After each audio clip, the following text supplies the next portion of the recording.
Oh, reason not the need. Our basest beggars are in the poorest Things superfluous. Allow not nature more than nature's needs?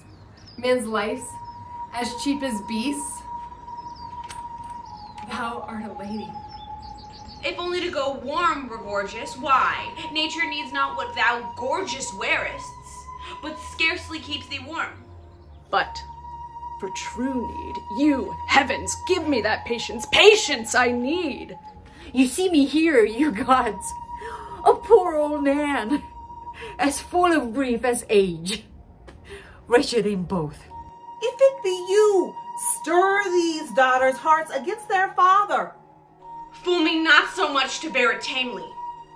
Touch me with noble anger. Let not woman's weapons, water drops, stain my man's cheeks.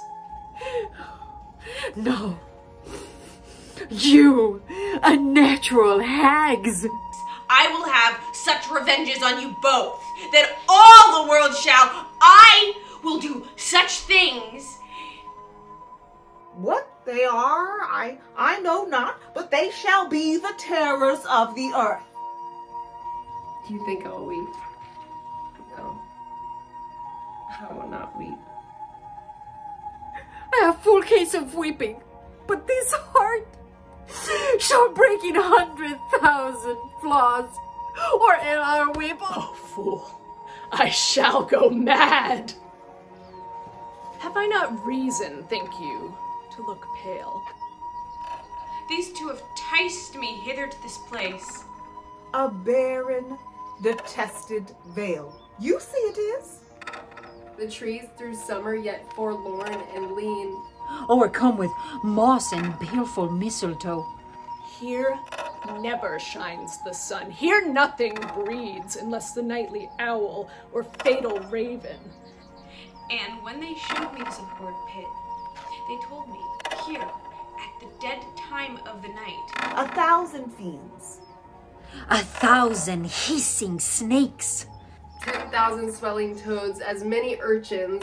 Would make such fearful and confused cries as any mortal body hearing it. Would straight fall mad, or else die suddenly. no sooner had they told me this hellish tale, but straight they told me they would bind me here under the body of a dismal ewe and leave me this miserable death. And then they called me foul adulteress. A lascivious Goth, and all the bitterest terms that ever did hear to such effect.